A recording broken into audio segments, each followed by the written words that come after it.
Okay, friends, real quick, you know that I am all about creating rhythms that bring families closer together. And I have to tell you about two of my favorite tools from goodkind.co. We've entered the Burr months, and that means that Christmas is right around the corner. And Advent blocks are a perfect, simple, and meaningful way to celebrate Advent with your kids.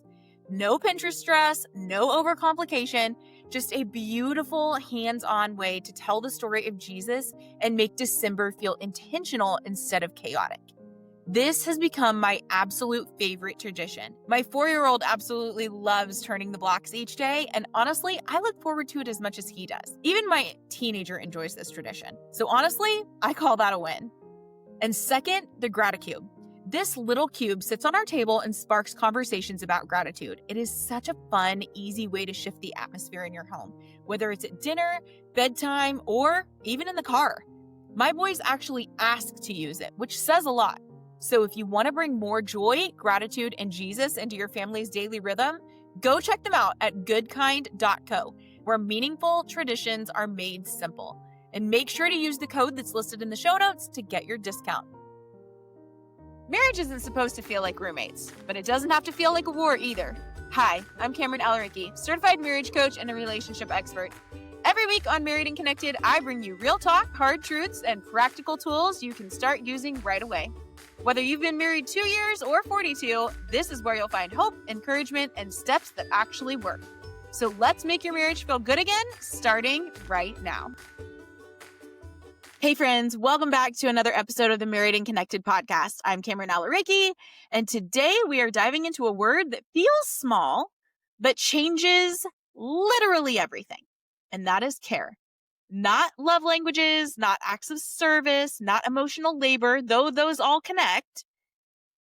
Today's episode is about care.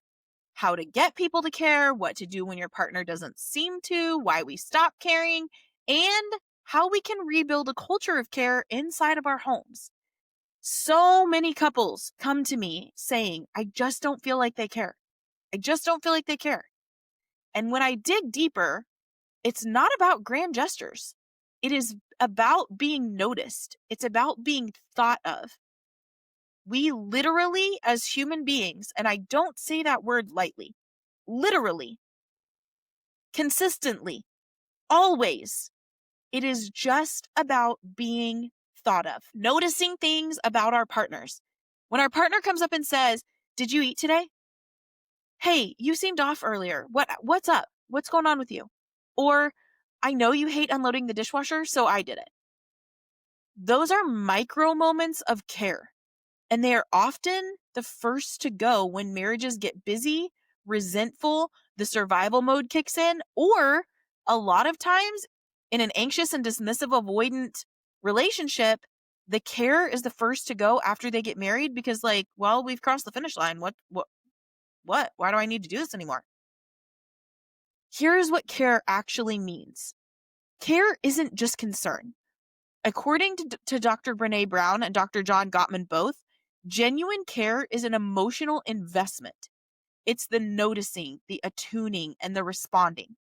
It's how love takes form through that consistent attention that we get. And a lot of times in those dynamics where there's the anxiously attached and either the dismissive avoidant or the fearful avoidant, it's the bid for connection. It's the constant quote unquote neediness from our partner that gets us here. There's a psychologist, Daniel Goleman. He is the one who popularized emotional intelligence. But remember, emotional intelligence is great, but it's like a preschool, elementary concept where emotional sobriety is like your college level, this is where you need to get goal kind of thing. But Daniel Goleman defines empathy, the root of care, as the ability to sense others' feelings and perspectives and take an active interest in their concerns. Now, in marriage, care sounds like, hey, you've had a really long day. Let's order dinner in. Or, I know that conversation with your boss stressed you out. You want to talk about it? Or, you've been really patient with the kids today. I just want you to know that I noticed that. Care is active. It is not passive acknowledgement. It's participation in another person's emotional reality. Now, here's where marriages go awry. Because there are a lot of times when some of us who seem to care so deeply are married to someone who doesn't seem to care at all. And here's the hard truth. You can't give what you didn't learn. There are many adults, many adults that I have worked with that have grown up in homes where care was conditional. It was offered only when performance met expectations or when emotions were convenient. Now, think about that cliche term that the people who need love the most usually ask for it in the most unloving ways. Their emotions are not convenient, but that's what they need. And research from Dr. Mary Ainsworth and John Bowlby's attachment theory shows that consistent, responsive care in childhood shapes a secure attachment style, while inconsistent, dismissive, or intrusive care leads to those avoidant and anxious patterns.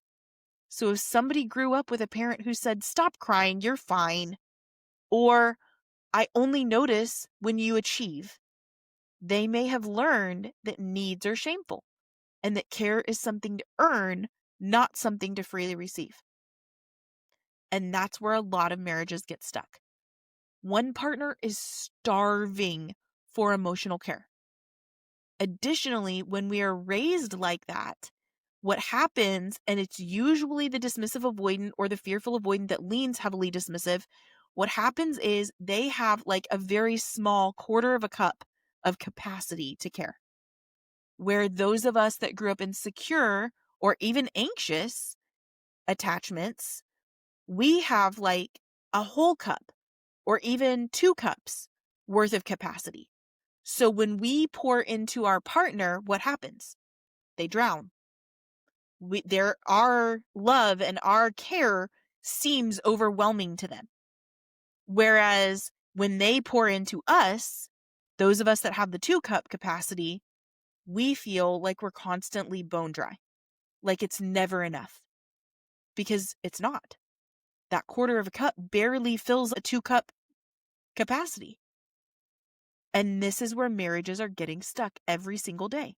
And this is exactly what I help with every single day with the couples that I work with one-on-one. One partner is starving for emotional care and the other one genuinely just does not know what it looks like. Because capacity and trying to stretch that capacity feels like their skin is being ripped off their body. They both start believing their partner just doesn't care. When you get into the loop of doom, one of the narratives that goes through the other person's head, whether you're on the anxious or the avoidant side, is they just don't care. They don't care about my needs. They don't care about my wants. And here's the deal. In Western culture, especially post-1980s, psychology shifted towards individualism. We're taught to find yourself and protect your peace and set boundaries. And all of these are good to a point. But when individualism crosses into marriage, it becomes I instead of we. The late Dr. Sue Johnson, founder of emotionally focused therapy, said that love isn't about independence. It is about interdependence. The healthiest couples aren't 2 self-sufficient people. They're 2 people safe enough to depend on each other without fear. The problem is, most of us didn't see that growing up. We saw a very independent mom that did it all while dad worked all the time, which is the typical, or we saw emotionally unattuned marriages. We got that, "Stop crying or I'm going to give you something to cry about." We got that, "Stop crying, you're fine." So here's the thing. If care feels very one-sided in your marriage, it may not be about intentional selfishness. It may be about fear. Fear of being needed, fear of getting it wrong, fear of being trapped, or fear of being too vulnerable. That fear is often learned in childhood when caretaking was criticized or even ignored. We grew up with emotionally neglectful parents. So how are we supposed to know how to care when all we've cared about is ourselves, because that was our survival mechanism? That may be your partner's survival mechanism too. So let's talk expectations on this. Expectations are premeditated resentments, almost always.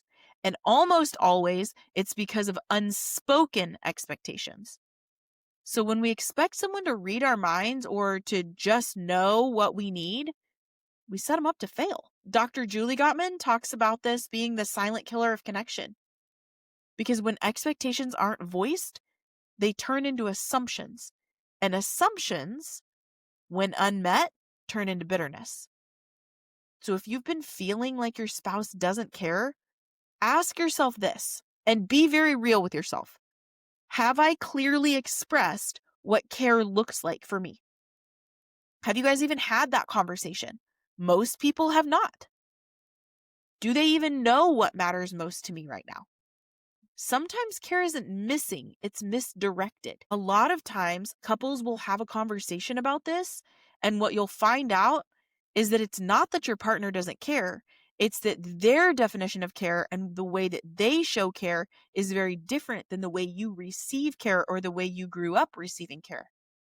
So they care very much. They just show it in a different way than you would. But I want to clear something up here because there's also a couple of other things that show up. And it's not about lowering your expectations to accept poor behavior. Some partners do use not knowing how as a way to avoid responsibility. And we've talked about this a couple of times on the podcast, but it's called weaponized incompetence. It's the, well, you're just better at it excuse, or the, well, I do it wrong anyway, so I just let you handle it. And there's a flip side to that too. Weaponized competence. That's when one partner is so capable, so efficient, so perfectionist that the other partner gives up trying because they'll never do it right enough. And in both cases, care is going to be stunted. One partner avoids, the other partner controls, both end up resentful. The solution here is collaboration over criticism. When care becomes a shared responsibility instead of a scorecard, everybody wins. Now, how do you bring up a lack of care if you've been feeling unseen or unsupported? Here's how to start that conversation. You're going to use I statements, not you accusations. You're going to go to them and say, hey, is now a good time to talk about something that's been bothering me? Instead of bringing this up in the middle of an argument, because that's never going to work, okay? If they say yes, you're going to say, I've been feeling really alone in handling everything lately, instead of, you don't care about me or the kids. Be specific. Bring up an example that has happened in the last few days. Not, well, I can't really think of an example right now, but you do this a lot. Okay, well, if I do this a lot, why can't you think of an example? And be specific in what they're doing right, too. Hey, when you check in after my workday, I really feel cared for. When you scroll during dinner, I feel really invisible. Acknowledge effort also. It's about progress, not perfection. Even if they're not getting it right yet, noticing the effort encourages that repetition, encourages them to keep going. And if you're the one hearing this, don't get defensive. This is the biggest thing. Defensiveness creates more disconnection. Care doesn't always come naturally, but it can be learned. This is a skills gap. And again, this is one of the biggest things that I teach in my one-on-one program. I think the biggest problem with care is that it comes down to the emotionally triggered behavior of self-centeredness. When people are so self-involved and so worried about their own lives and their own to-do lists and their own individual goals and dreams and wants and needs and all the things, we stop caring for the people around us. 30 years ago, when somebody had a baby, people would bring food by. People would show up. The best thing that my friends ever did for me 16 years ago when I had Mason was coming over and folding my laundry and doing my dishes. God bless them for that. I had one friend that came over and just sat with the baby while I took a shower, a hot shower where I got to shave my legs and wash my hair. like truly wash my hair, not just like a quick wash. Those kinds of things were the biggest blessings. And at the end of the day, we just want to be thought of. We just want to be considered. This is why that feeling of rejection hurts so bad when there's a party or there's something that your friends are all doing that you weren't invited to or that you weren't thought of. This is the biggest deal. This is why it hurts so bad when we have a really big presentation or a really big project at work that we're working on, and our partner comes in, and instead of asking, hey, how did your project at work go? It's, hey, what's for dinner? It's just being thought of. It's why our partner's sending us a text during the day to be like, hey, babe, I was just thinking about you. Hey, how's your day going?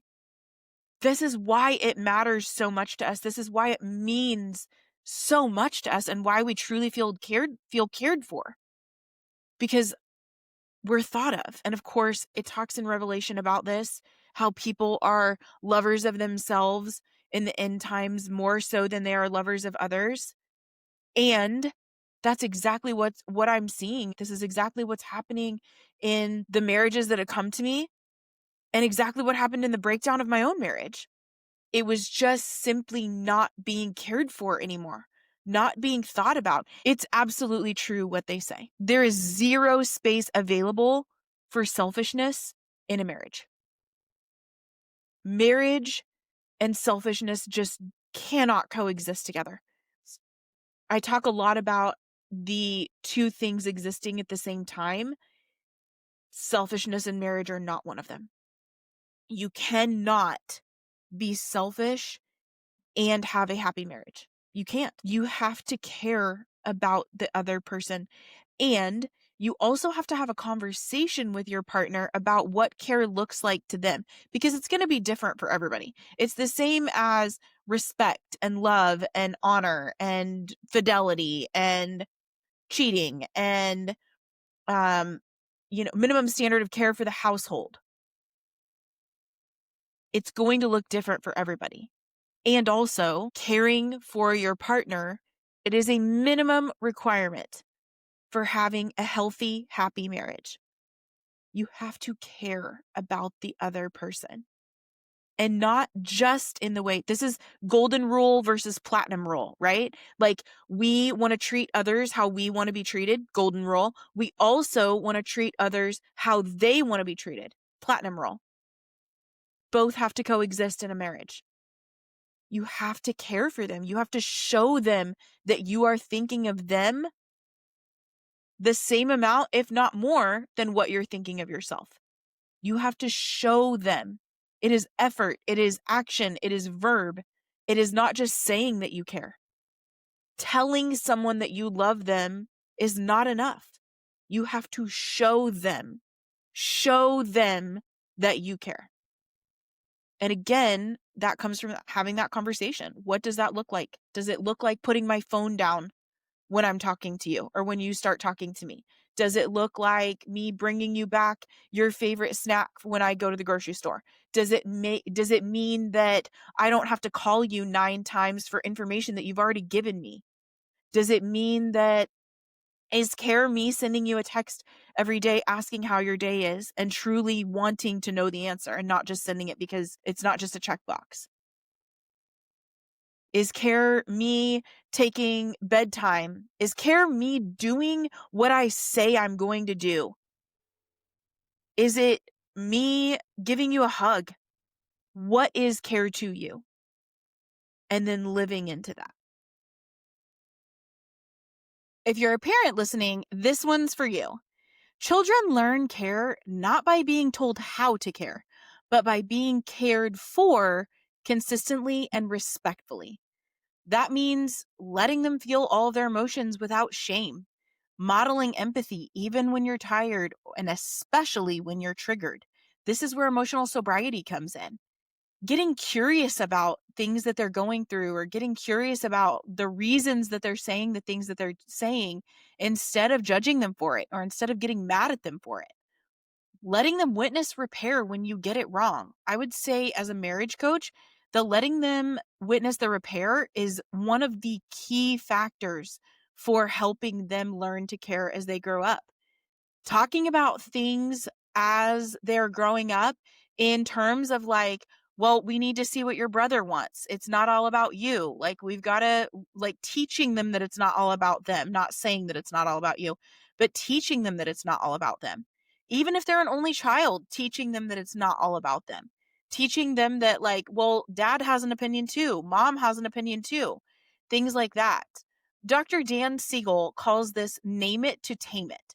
Helping children label their emotions and feel safe expressing them helps them get out of their amygdala, which is the emotional brain where their emotions are actually stored and processed, and then getting that into that prefrontal cortex. And that prefrontal cortex is the logic brain, and it's not developed until they're 25 to 30 years old, but helping them get into that logical brain so that they can think rationally and not react. Instead, they can respond. That's how we raise adults who can then show up in marriage with care instead of with defensiveness.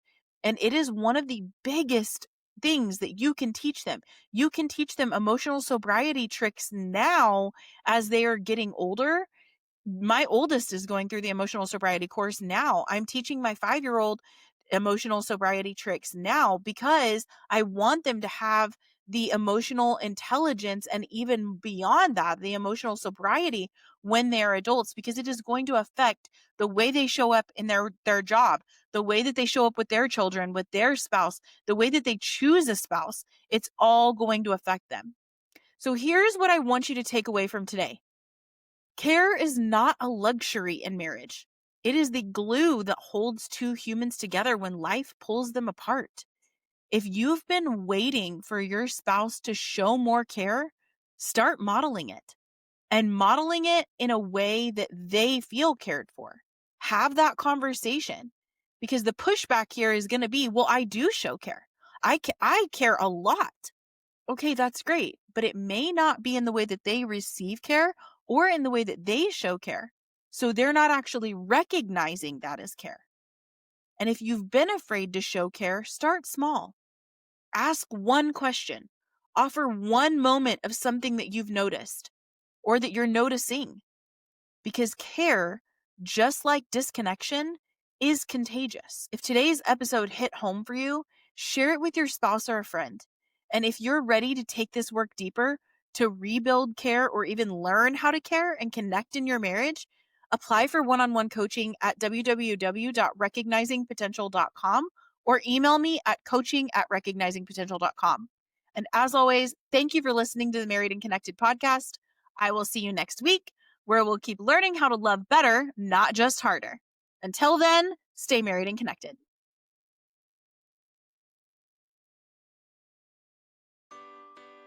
This podcast is for educational purposes only and is not a substitute for professional counseling or therapy. Every couple story is unique, so take what's helpful and leave the rest. By listening to this podcast, you acknowledge that neither I, Kameran Thompson Alareqi, Married and Connected, or Recognizing Potential Coaching are responsible for any outcomes related to what you apply from this show, especially if you are not a client of mine.